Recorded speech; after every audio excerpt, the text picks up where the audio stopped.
A sobering new poll from the Reuters Institute for the Study of Journalism at Oxford finds that out of 46 countries, the United States ranks dead last when it comes to trust in media. According to the poll, only 29% of Americans trust what they're being told by news outlets. Just last month, Batya Ungar-Sargon joined us to give her take on why mainstream news is alienating to audiences. Let's watch some of that. Today, you have liberal media that's really completely geared at getting an audience of the top 10% of liberals. And then you have conservative media that does manage to get working class American viewers by not insulting their values, right? But is really catering to the top 5% of Republicans. And you have nobody who's partisan on behalf of the millions and millions of lower middle class, working class, and poor Americans who's speaking to their issues. So to me, I think that if there was a paper that was, populist on behalf of the lower classes, people wouldn't say like, oh, they're so biased, because they would be biased on the part of the right people, right? I think the problem is that all of the media is biased only on behalf of the elites. And then we act like we have this like robust discourse, this robust debate, when actually 90% of the nation is being left out of it.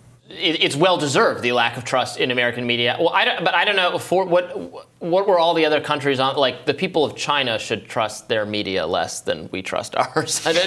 Was China in one of those countries? There are other countries with media establishments that are much worse than ours because they are literal.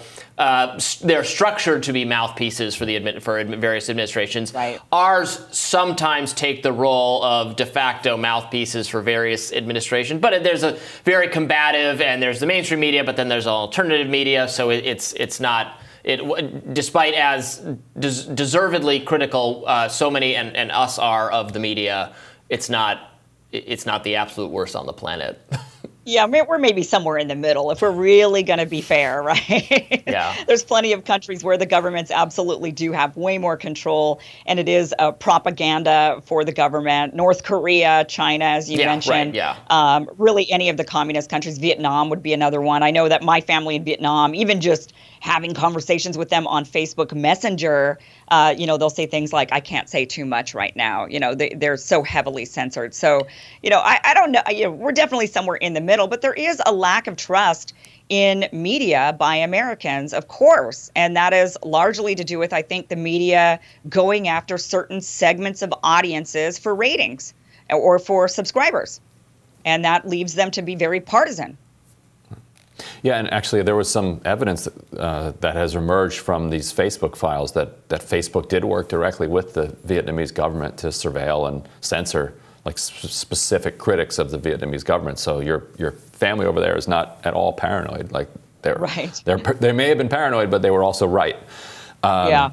But I think Batya's got her finger on something very, very interesting, and that and she talks about the homogeneity, the ideological homogeneity in a lot of newsrooms that flows out of the fact that so many of the people there went to elite universities, and it's now being reinforced by this belief that anything that disagrees with that kind of homogeneous view of the world is actually racist. And so you have people who are skeptical of what's being said, internally and what's being debated, but they're very nervous about how far they're going to go in making a counter argument, because they don't want to then be accused of being allied with these racist parents in Virginia who don't want their children to be taught about slavery. Like, that's the level of the discourse. And so a lot of people who might be skeptical about what's going on in the newsroom are like, you know what, I'm just going to do my story and not even go there, because why bother?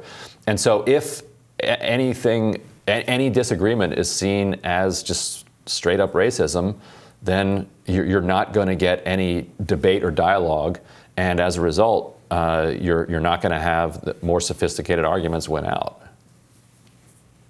Yeah. I wonder also if a lot of it has to do with the people that are attracted to the career field. So, we know that maybe, I would say, Robby would know this better than I do, but it seems from my perspective that on the right, there's this sort of criticism of people that go to college and study the liberal arts. And that would include things like writing. And so, maybe there's this, oh, well, you went and did that. That's like only liberals do that kind of a thing. And then, of course, if liberals are the ones studying creative writing, or English or whatnot, they're going to be the ones that end up going into these fields of journalism. I don't know. Maybe there's something to that, sort of an attraction to the field. The criticism you're getting at is that the right, I think this is a fair criticism, will say supposedly our colleges are training or preparing, the next generation for the workplace, but they're being trained by people who are like, who do not face sort of normal market forces, or do not have sort of, the way education is structured, the way it is totally different from the normal sort of workplace. So why are these people qualified to prepare you for like that kind of job and the kind of life experience that the overwhelming majority of people are going to go through? I guess with the teaching of journalism in the universities is not good. I mean, we all recommend not even do. If you want to be a journalist, just about the stupidest thing you could do would be to major in journalism. Or, for the love of God, do not go into debt to study it. It is a craft, not like something like literature. But also there. And for a while now, there's been a weird hesitancy on the right to engage in the craft. And Tucker Carlson actually, in the late 2000s or so, when he launched the Daily Caller, said, which I worked for a long time ago. And he said, my object here is to try to get conservatives to take journalism and take fact-checking seriously. That, you can have your complaints about the ideological bias of the New York Times and the Washington Post, but they try to get their facts correct. Now, things have, there's been a lot of movement in the media in the last 10 or 15 years that calls some of that into question. But Tucker was like, no, we need to do this, and he found that there really wasn't an audience for it, and he kind of evolved into what he is now, and so I don't know exactly what it is. Philip Wegman is kind of an exception that proves the rule, as a conservative person who is a journalist first, and when you read his stuff, you might not agree with his framing. But you know that what he's saying has been rigorously vetted. I mean, there's a lot of rigorous reporting going on even at Fox News. Then there's also a lot of the opinion stuff gets more attention, I think, right? It's a normal right of center functioning news operation with editing and fact checking, et cetera, in terms during the day and online, and then it has a lot of strong editorial content at night. But then so does MSNBC and CNN. And Reason, which I've actually written for a couple times way back in the day. My publication does it's libertarian, so it's right. We would not describe ourselves as on the right, but it does actual reporting. Yeah.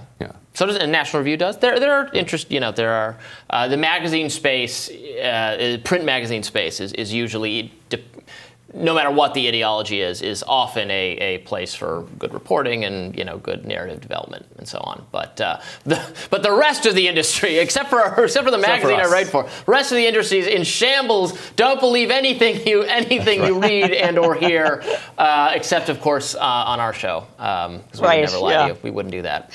Never. More Rising right after this.